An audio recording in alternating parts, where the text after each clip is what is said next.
নমস্কাৰ এনি ভাৰত 24 চাই থকাৰ বাবে ধন্যবাদ জনাইছোঁ।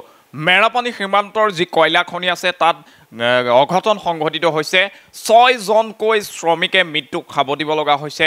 4জন শ্ৰমিক বৰ্তমানো সংকটজনক অৱস্থাত চিকিৎসাধীন হৈ আছে। এই ঘটনা কেনেকৈ সংঘটিত হ'ল আৰু কিমানজনে মৃত্যুক খাব দিলে, তেওঁলোকৰ ঘৰ ক'ত, পৰিচয় কেনেদৰে উদ্ধাৰ হৈছে, সেই সবিশেষ খবৰ এই মুহূৰ্তত আপোনালোকৰ বাবে ফুল প্লেটৰ মাধ্যমেৰে লৈ অনাৰ চেষ্টা কৰিছোঁ।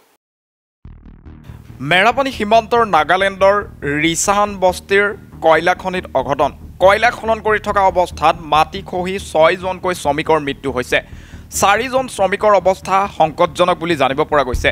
নিহত কেইজন মজিবুৰ আলী, কমল চেত্ৰীৰ বিশাল থাপাক চিনাক্ত কৰা হৈছে। আন কেইজনৰ পৰিচয় এতিয়ালৈকে জানিব পৰা হোৱা নাই। নিহত 6জনৰে ঘৰ ধনশিৰি মহকুমাৰ সৰুপথাৰৰ সোণাপুৰত। এই মুহূৰ্তত সেই খবৰ আমি আপোনালোকক পুনৰবাৰ জনাই আছোঁ। এতিয়া গণৰাজ্য দিৱসৰ যি পৰিৱেশ, সেই পৰিৱেশ উখল মাখল পৰিৱেশ চলি থকাৰ মাজতে এটা দুখবৰ লৈ আহিছোঁ, কিয়নো কৰুণ মৃত্যুক খাব দিব লগা হৈছে 6জনকৈ শ্ৰমিকে। মেৰাপানী সীমান্তৰ নাগালেণ্ডৰ ৰিচায়ান বস্তিৰ যি কয়লা খনি আছে, সেই কয়লা খনিতে এই কৰুণ ঘটনা সংঘটিত হৈছে। কয়লা খনিত কাম কৰি থকা অৱস্থাতে মাটি খহি 6জনকৈ শ্ৰমিকৰ মৃত্যু হৈছে। 4জন শ্ৰমিকৰ অৱস্থা বৰ্তমানো সংকটজনক। নিহত কেইজন মজিবুৰ আলী, কমল চেত্ৰীৰ বিশাল থাপাক চিনাক্ত কৰা হৈছে।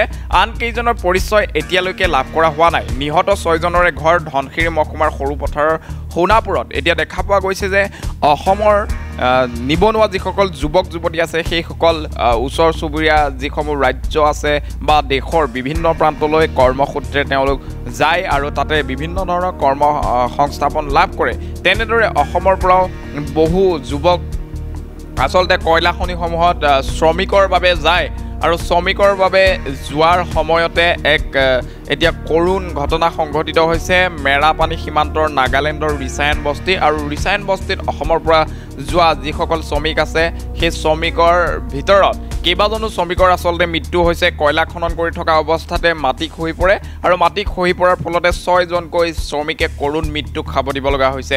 বৰ্তমানো 4জন শ্ৰমিকৰ অৱস্থা কিন্তু অতি সংকটজনক বুলি জানিব পৰা গৈছে আৰু এই 4জনৰ বৰ্তমান চিকিৎসা চলি আছে, বৰ্তমানো চিকিৎসাধীন হৈ আছে। নিহত কেইজনৰ ভিতৰত মজিবুৰ আলী, কমল চেত্ৰীৰ বিশাল থাপাক, এই 3জনক চিনাক্তকৰণ কৰা হৈছে আৰু 3জনৰ পৰিচয় কিন্তু বৰ্তমানলৈকে উদ্ধাৰ হোৱা নাই। নিহত 6জনৰে ঘৰ ধনশিৰি মহকুমাৰ সৰুপথাৰৰ সোণাপুৰত বুলি জানিব পৰা গৈছে।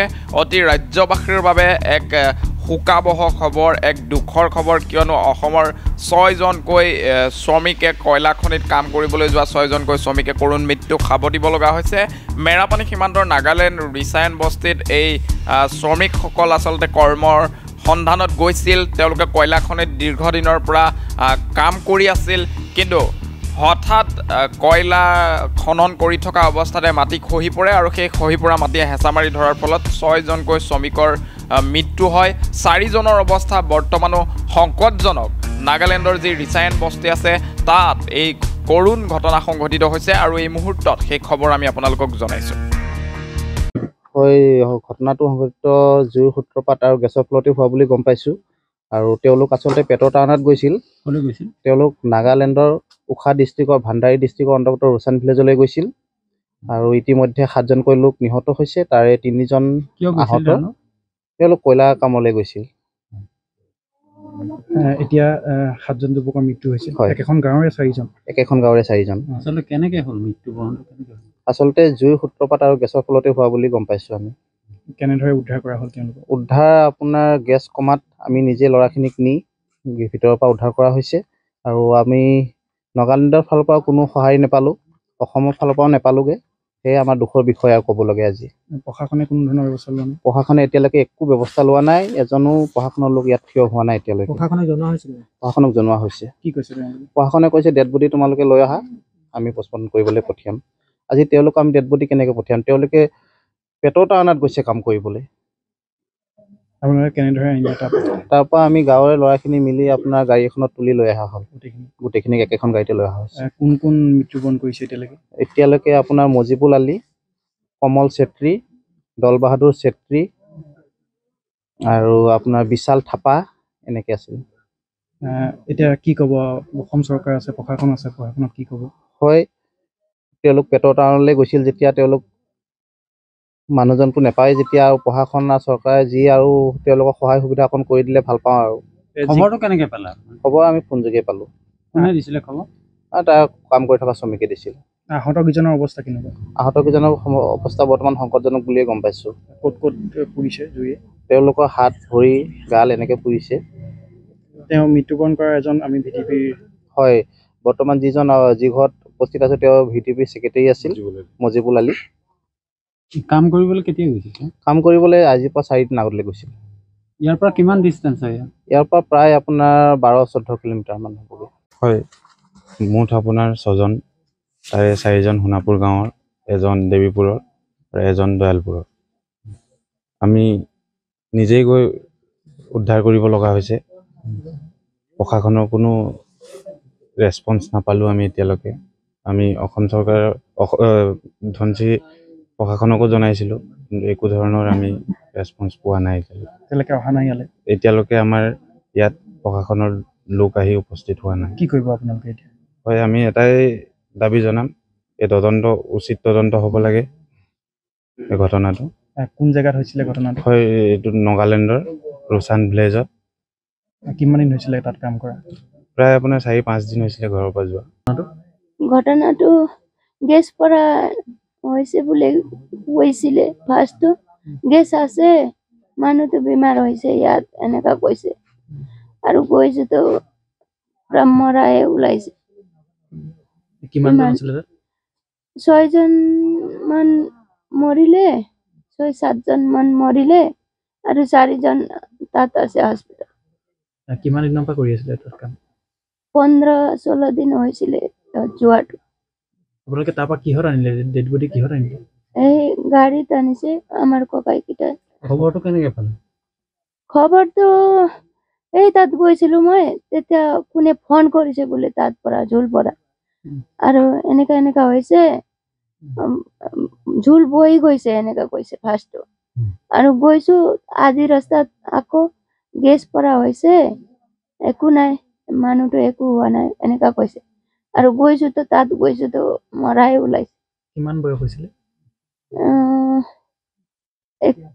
46 বয়স 46 আছে এইটো একটা আছে এইটো একটা আৰু একটা শাদি কৰি দিছো আচলতে প্ৰশাসনে কেনেকুৱা ধৰণৰ ব্যৱস্থা লৈছে প্ৰশাসনৰ মানুহ আহিছে না ইয়ালৈ অহা নাই কি কৈছে যোগাযোগ কৰিছে না আপোনালোকে যোগাযোগ কৰাই নাই এতিয়ালৈকে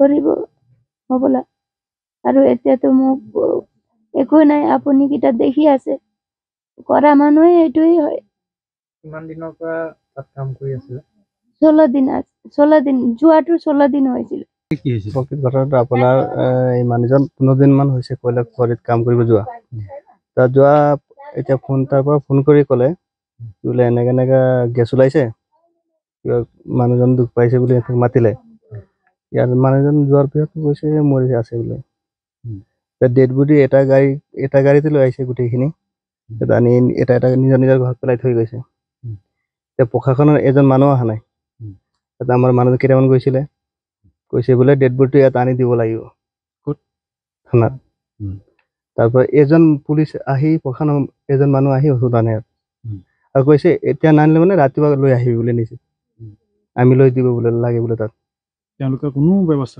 একো ব্যৱস্থা লোৱা নাই আচলতে আপোনালোকে কি ভাবে যে পেটৰ তাৰণাত তেখেতসকলে কাম কৰিবলৈ হয় নিশ্চয় হয় এইটো আপুনি চাইছে তাত ল'ৰা সৰু আছে ছোৱালী সৰু আছে ঘৰৰ অৱস্থা দেখিছে আপোনালোকে ঘৰ চলাবৰ কাৰণে গৈছে মানুহজন প্ৰশাসনে সহযোগ কৰাটো আপোনালোকৰ এইটো আমি বিচাৰিছিলো আমাৰ মানুহকেইটা তাত যোগাযোগ কৰিছিলে এতিয়ালৈকে আহিব নাই জানো এতিয়া গাঁৱৰ ৰাইজ বহি আছে কাইলৈ ডেড বডি নিব লাগিব থানালৈ নিব লাগিব বুলি কৈছে গাঁৱৰ মানুহে কৈছিলে নিব লাগে যে আপুনি আহক লৈ যাওক বুলিও কৈছো আমি সেইটো কৈছে লৈ তাত দিব লাগিব এইটো কোন উৰিয়ামঘাট থানা কি ক'ব ইয়াৰ এতিয়া আপুনি ক'বলৈ কিবা থাকিলে নেকি প্ৰশাসন আহিব লাগিছিলে এবাৰ চাবলৈ হয় নাই কওকচোন এতিয়া কি ক'ব এতিয়া আপোনালোকে ৰখি আছে তেনেকে এনেকে ৰখি আছে আৰু কাইলৈ ডেড বডি নিবনে আপোনালোকে? এতিয়া চাওঁ ৰাতিপুৱালৈ কি হয়, কিবা খবৰ আহে নে কি হয়।